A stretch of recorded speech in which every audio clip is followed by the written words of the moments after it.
Question 1. From the perspective of hydronic system maintenance, Mr. Delgado's troubleshooting a two-pipe hot water heating system where several radiators are lukewarm despite the circulator operating. Differential pressure readings across the pump are within normal limits, but the return water temperature is significantly higher than expected. Which action is most likely to resolve the issue? A.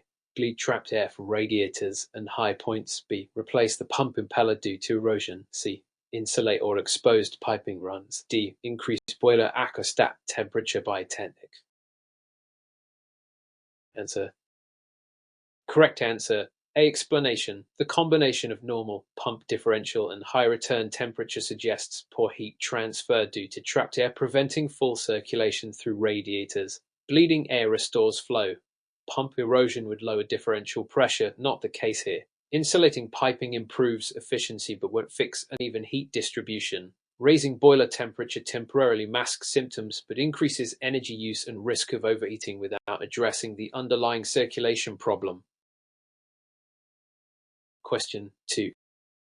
In a modern context of furnace combustion safety, a technician notices intermittent rollout switch trips in a natural draft gas furnace during windy conditions. The flue pipe slope and diameter meet code and the draft hood is intact. What is the most probable corrective measure? A. Replace the rollout switch with a higher temperature rating. B. Install a barometric draft regulator to stabilize draft. C. Seal the combustion chamber entirely. D. Replace the burner orifices with smaller ones. Answer.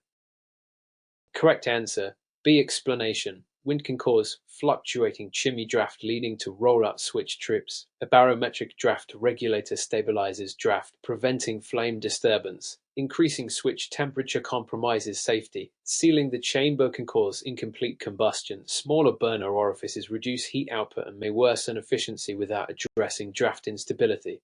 An FPA 54 supports draft control devices to mitigate wind-induced fluctuations.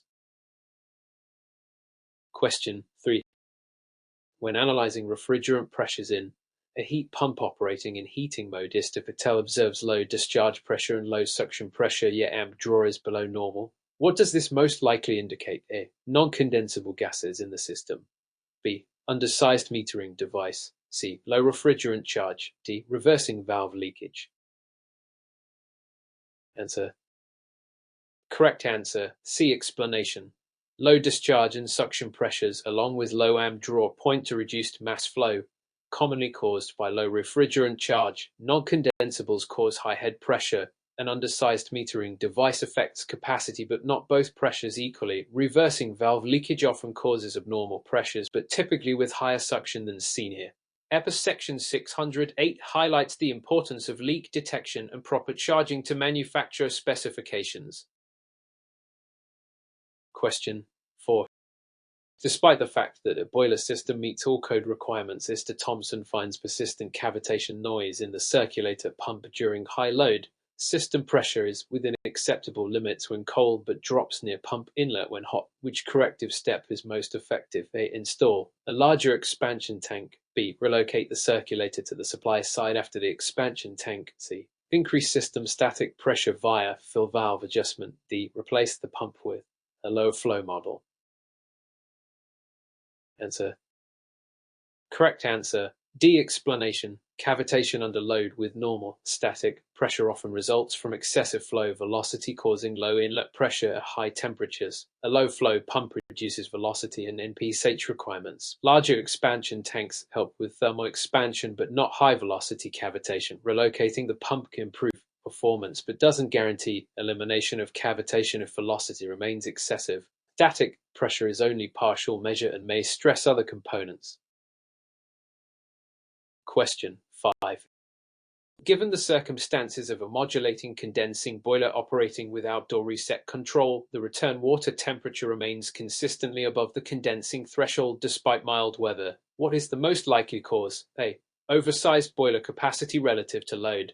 B. Inaccurate outdoor sensor calibration. C. Improper pump speed setting. D. Blocked flue gas pathway. Answer. Correct answer. A. Explanation. An oversized boiler cycles too quickly, preventing return water from cooling enough to enable condensing. Sensor calibration errors cause misadjustment but not persistently high return temps. Pump speed can influence delta T, but unless drastically incorrect, will not consistently keep temps above condensing point. A blocked flue causes safety shutdown, not elevated return temperature. ASHRAE guidelines emphasize proper sizing for condensing efficiency. Question 6. The underlying principle of pressure-temperature relationship shows a furnace high limit switch tripping prematurely during normal heating cycles. Heat exchanger is clean, airflow is slightly below spec, and return air filter is new. What is the most probable root cause? A. Blower speed set too low for heat rise. B. Supply duct leakage near plenum. C. Defective limit switch calibration. D. Gas manifold pressure slightly high. Answer. Correct answer. D. Explanation. Elevated manifold pressure increases heat exchanger temperature rise, tripping the high limit despite normal airflow. Low blower speed would increase heat rise, but airflow was only slightly low. Supply duct leakage reduces temperature in ducts, not the exchanger. A defective limit switch is rare and usually verified last. An FPA 54 requires manifold pressures be within manufacturer specifications for safe operation. Question 7. Considering the evidence from a combustion analysis on an oil-fired boiler, levels are low, CO's high, and smoke number is elevated. Draft over the fire is within spec. What adjustment is most appropriate? A. Increase the pump pressure to the nozzle. B. Open the air shutter to increase excess air. C. Replace the nozzle with smaller size. D. Lower the combustion chamber pressure. Answer. Correct answer. B. Explanation. Low and high CO with high smoke indicate insufficient excess air, requiring increased air shutter opening. Pump pressure changes fuel delivery, not air-fuel ratio. Smaller nozzles reduce input but don't address air deficiency. Chamber pressure changes are rarely an adjustment method in oil burners. ANSIs is a standard support proper air settings for complete combustion. Question 8. By evaluating hydronic radiant floor heating performance, a technician notes that surface temperatures are uneven across zones despite proper pump operation and no air in the system. The manifold balancing valves are fully open. What is the best next step? A. Install thermostatic mixing valves on supply headers. B. Balance the flow by partially closing valves in shorter loops. C. Increase boiler supply temperature by 15 deg. D. Replace the manifold circulator pump. Answer. Correct answer. B. Explanation. Uneven heat in radiant systems with fully open valves usually indicates unbalanced loop lengths. Partially closing shorter loops evens flow resistance. Mixing valves control temperature, not flow balance. Increasing supply temperature raises output but doesn't address imbalance. Replacing the circulator won't correct distribution issues. Hydronic design manual stress balancing for even heat delivery. Question 9. With respect to venting requirements for condensing furnaces, Mr. Alvarez finds condensate pooling in the exhaust pipe during cold weather. Pipe slope and termination meet manufacturer instructions. What adjustment will most effectively prevent recurrence? A. Increase exhaust pipe diameter. B. Install a condensate drain tee at the lowest point. C. Shorten the vent length by 50%. D. Replace the pipe with a higher temperature rated material. Answer. Correct answer. B. Explanation. Condensate pooling despite correct slope and termination usually means a low point where condensate can't drain. Adding drain tee ensures removal before pooling. Increasing diameter may slow velocity and worsen pooling. Shortening vent length might help but may not be practical or solve low point issues. Material change doesn't affect drainage. Can manufacturer guidance recommend condensate management in venting? Question 10. At the heart of this issue is electrical troubleshooting. A technician measures correct voltage at the gas valve terminals during heating coil, but the valve does not open. Resistance across the valve coil is infinite. What is the correct repair action? A. Replace the ignition control board. B. Replace the gas valve assembly. C. Just a transformer secondary voltage. D. Clean and reseat the valve coil connections. Answer. Correct answer. B. Explanation. Infinite resistance at the coil indicates an open circuit inside the gas valve, requiring replacement. The control board is functioning since voltage is present. Transformer adjustment is irrelevant because coil is electrically open. Cleaning connections won't fix an open winding. NECA manufacturer service manuals specify replacing failed safety components rather than attempting repair. Question 11. When considering the performance of a gas-fired unit heater in a warehouse, is Carter notes uneven heating near exterior walls despite the heater operating continuously. Supply temperature is at design and airflow is as specified. What modification is most likely to improve heating uniformity? A. Install ceiling fans to promote air mixing. B. Increase manifold pressure for higher output. C. Replace heat exchanger with higher capacity. D. Reduce thermostat setpoint differential. Answer. Correct answer. A. Explanation. Stratification causes warm air to collect near the ceiling, leaving cooler zones at floor level. Ceiling fans mix air evening temperatures without increasing energy use. Raising manifold pressure can cause overheating and unsafe combustion. Upgrading heat exchangers is unnecessary when capacity is adequate. Reducing setpoint differential changes cycling frequency but not spatial distribution. HRConquer guidelines stress destratification in large spaces. Question 12. In light of recent developments in variable speed blower technology, Mr. Henderson installs a modulating furnace with a second blower but notes short cycling during mild weather. The system is correctly sized and ductwork is within spec. What adjustment will most effectively reduce cycling? A. Reduce blower speed tap for heating mode. B. Adjust thermostat cycles per hour setting. C. Replace Ecker motor with PSC motor. D. Increase gas input rate slightly. Answer. Correct answer. B. Explanation. Short cycling in mild loads often stems from thermostat programming. Lowering cycles per hour allows longer run times, improving efficiency. Blower speed adjustments affect temperature rise, not cycle length. Replacing Ecken with PSC reduces efficiency and comfort. Increasing gas input exacerbates cycling and risks overheating. Manufacturer controls and the guidelines support thermostat optimization. Question 13. To illustrate this point on refrigerant metering and heat pump, Mr. Vargas observes high suction pressure, low superheat, and frosting on the evaporator in heating mode. What is the most probable cause? A. Restricted liquid line filter dryer. B. Oversized or stuck open expansion device. C. Low refrigerant charge. D. Reversing valve stuck mid-position. Answer.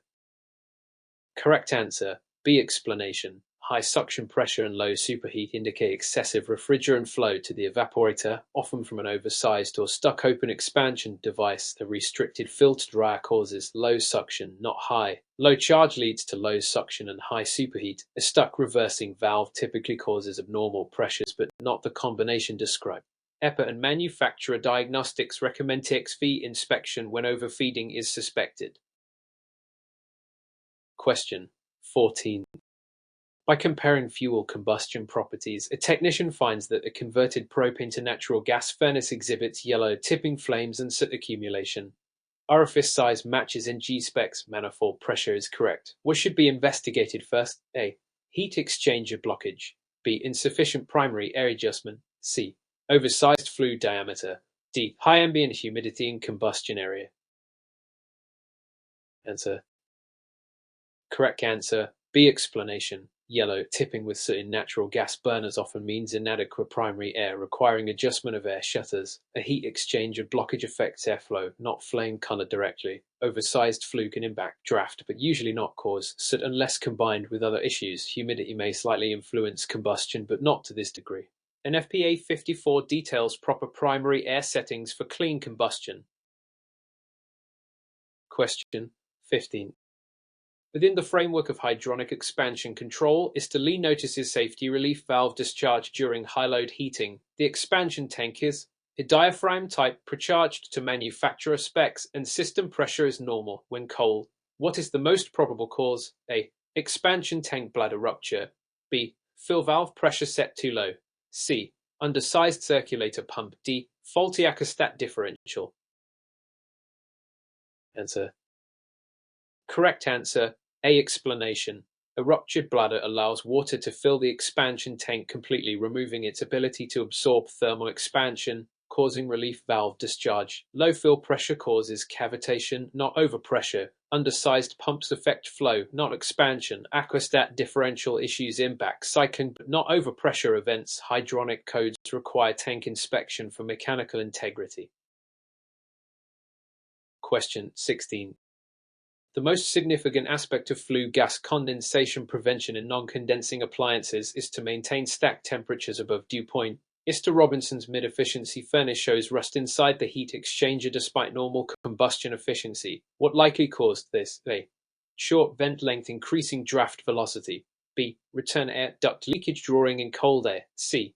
Oversized vent diameter cooling flue gases. D. Low gas inlet pressure. Answer. Correct answer. C. Explanation. Oversized vent slow flue gas velocity, causing excessive cooling and condensation inside the heat exchanger. Short vent length increases, not reduces, temperatures. Return air leakage reduces efficiency but not flue gas temp enough for condensation in most cases. Low gas pressure reduces heat output but is less likely to cause chronic condensation without other factors. Ink sizing table. Stress. Proper vent dimensioning. Question 17. Taking into account safety controls, is Newen's oil furnace locks out randomly. CAD cell readings are within normal range when running, but post-purge residual heat is abnormally high. What adjustment can reduce nuisance lockouts? A. Shorten burner post-purge cycle. B. Increase pump cutoff pressure. C. Adjust electrode position for better ignition. D. Low combustion air intake location. Answer. Correct answer. A. Explanation. Excessive post-purge can overheat sensors and controls, leading to nuisance lockouts. CAD cell readings during run are fine, so ignition is not the cause. Pump cutoff pressure and electrode positioning affect flame stability, not residual heat. Lowering air intake location doesn't address control overheating. NFPA 31 recognizes proper purge timing as essential for reliability. Question 18. The correlation between thermostat location and system cycling is often overlooked. Mr. White finds a high-efficiency furnace short cycling after a remodel. The thermostat was relocated near a supply register. What is the most effective correction? A. Increase thermostat set point by 2 lux. B. Relocate thermostat to an interior wall away from supply air. C. Install delay on brake timer and control circuit. D. Reduce blower speed to limit overshoot. Answer.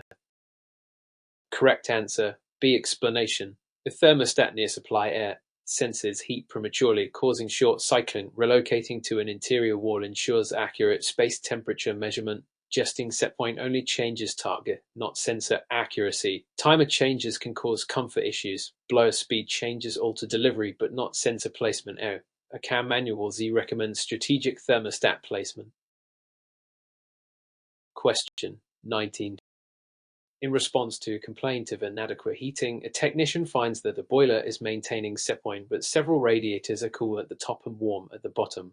System pressure is normal. What should be done first? A. Add corrosion inhibitor to the system water. B. Bleed air from the affected radiators. C. Increase boiler supply temperature. D. Replace the circulator pump. Answer.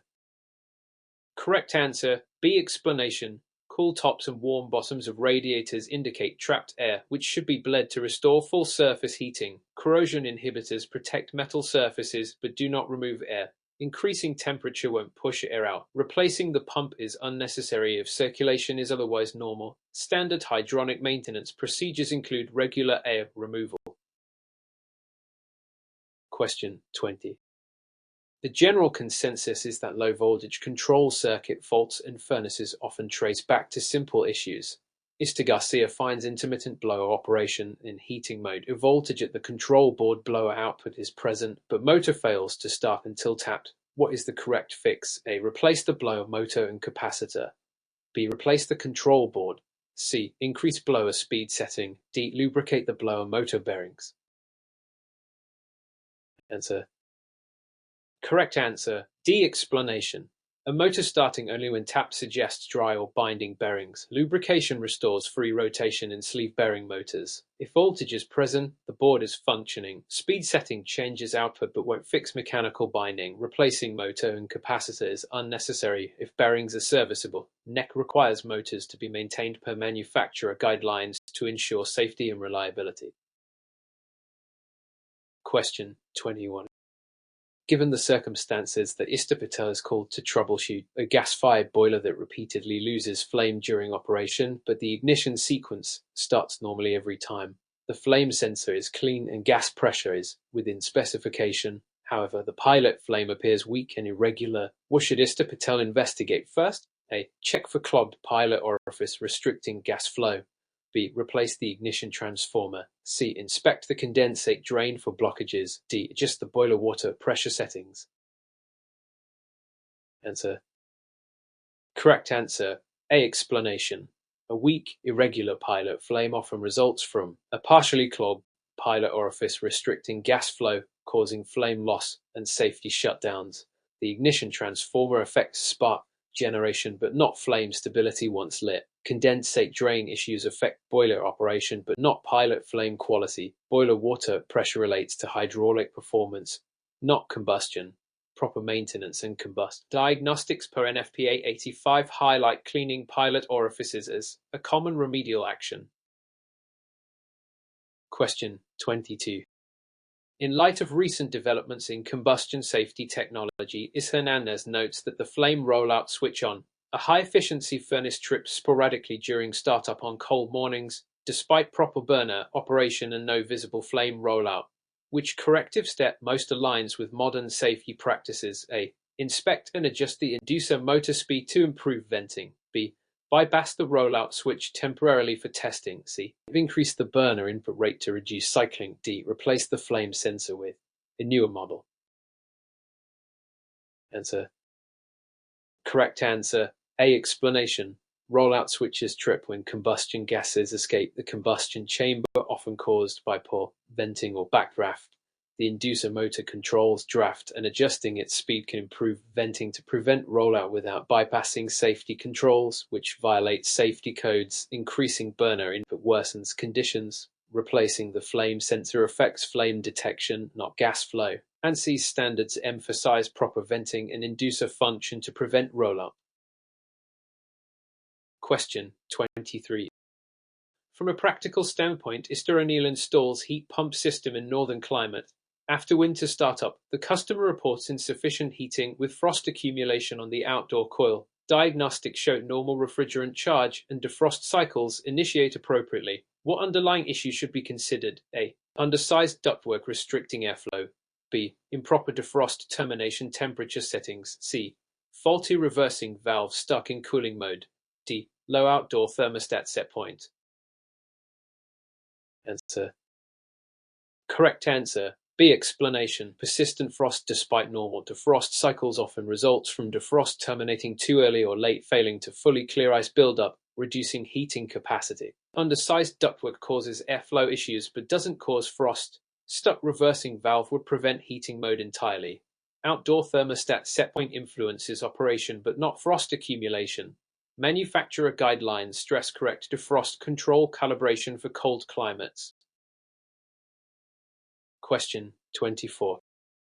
Considering the evidence from a pressure temperature analysis of a natural gas furnace, Mr. Smith finds unusually high gas manifold pressure accompanied by elevated flame temperatures and occasional burner noise. Which adjustment should be prioritized? A. Lower the gas regulator pressure to manufacturer specs. B. Increase combustion air intake to balance fuel. C. Replace burner orifices with larger sizes. D. Clean the flame sensor and ignition electrodes. Answer. Correct answer. A. Explanation. High manifold pressure increases flame temperature and velocity, potentially causing burner noise and unsafe combustion. The primary correction is adjusting gas pressure to manufacturer specifications to maintain safe and efficient operation.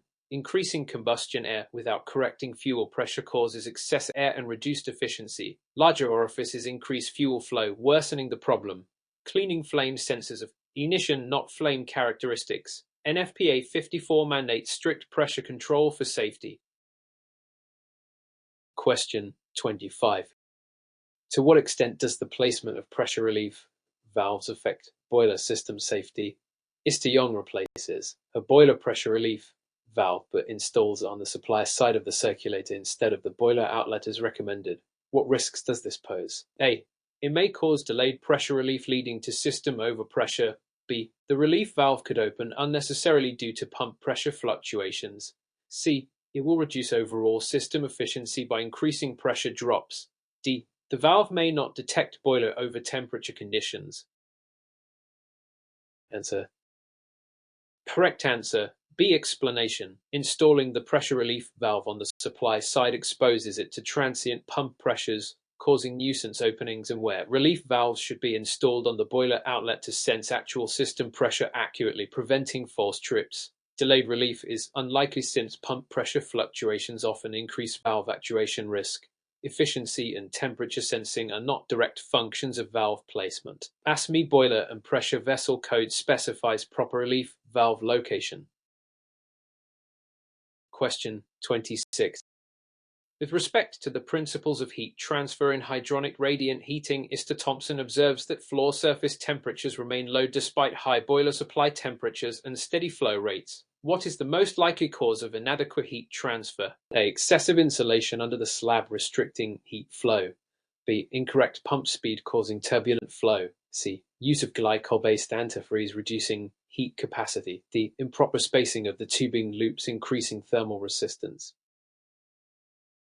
Answer. Correct answer. D. Explanation. Incorrect or excessive spacing of tubing loops increases the distance heat must travel through the slab, increasing thermal resistance and lowering surface temperature. Excess insulation reduces heat loss downward, actually improving surface temperatures. Pump speed affects flow, but steady rates imply no issue. Glycol reduces heat capacity slightly, but is commonly used and accounted for. Radiant design manuals aim for proper tube spacing for optimal heat transfer. Question 27. As demonstrated by system diagnostics on a high-efficiency condensing furnace, Walker finds that the secondary heat exchanger has accumulated soot deposits, leading to increased flue gas temperatures and reduced efficiency. Which maintenance steps should be performed? A. Conduct a chemical cleaning of the secondary heat exchanger. B. Adjust the burner air shutter to reduce excess air. C. Increase boiler water temperature to burn off deposits. D. Replace the heat exchanger immediately. Answer. Correct answer. A. Explanation. Soot deposits in the secondary heat exchanger act as insulators, raising flue temperatures and lowering efficiency. Chemical cleaning dissolves soot safely without disassembly. Adjusting air shutter affects combustion but doesn't remove deposits. Increasing water temperature is unsafe and ineffective for soot removal. Immediate replacement is costly and often unnecessary. Manufacturer and ASHRAE guidelines recommend routine exchanger cleaning to maintain performance. Question 20. When evaluating the merits of different vent materials for high-efficiency furnaces, Mr. Garcia consider EE and polypropylene. Which characteristic is most critical for safe and co-compliant installation? A. Corrosion resistance to acidic condensate. B. Maximum pressure rating for combustion gases. C. Color coding for identification by inspectors. D. Flexibility for tight installation spaces. Answer. Correct answer. A. Explanation. High-efficiency furnace vent gases are acidic due to condensation, requiring vent materials resistant to chemical corrosion to prevent leaks and damage. Pressure ratings are generally low as these are low-pressure vent systems. Color coding is helpful but not safety critical. Flexibility aids installation but is secondary to chemical resistance. Building codes e.g. INC specify corrosion-resistant materials for condensing furnace venting to ensure long-term safety. Question 29. The fundamental question is why a boiler with a fully open zone valve on one heating loop shows inadequate heat delivery, while the loops function normally. HRConquer confirms adequate system pressure and proper circulator operation. What should be the next troubleshooting step? A. Check for air trapped in the problematic loop. B. Increase boiler firing rate to compensate. C. Replace the zone valve actuator. D. Adjust the thermostat in the affected zone. Answer. Correct answer. A. Explanation. Air trapped in the loop restricts water flow and heat transfer even if the valve is open and system pressure normal. Increasing firing rate can cause overheating elsewhere and won't solve flow restriction. Replacing the actuator when the valve is physically open is unnecessary. Thermostat adjustments affect calling for heat but not flow restriction. Standard hydronic system maintenance prioritizes bleeding air to maintain circulation and heat delivery. Question 30. Across different scenarios, a technician notices that a modulating gas valve on a high-efficiency furnace frequently sticks in partial open positions, causing inconsistent heat output. The valve is clean and properly wired. What is the most probable mechanical cause? A. One-valve diaphragm reducing responsiveness. B. Incorrect control board software calibration. C. Excessive combustion air pressure. D. Improper thermostat wiring configuration. Answer. Correct answer, D. Explanation.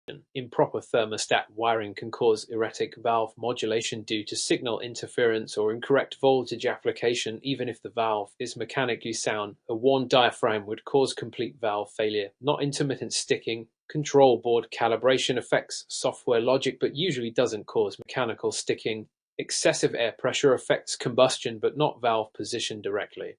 Industry best practices highlight correct wiring for modulating valve reliability.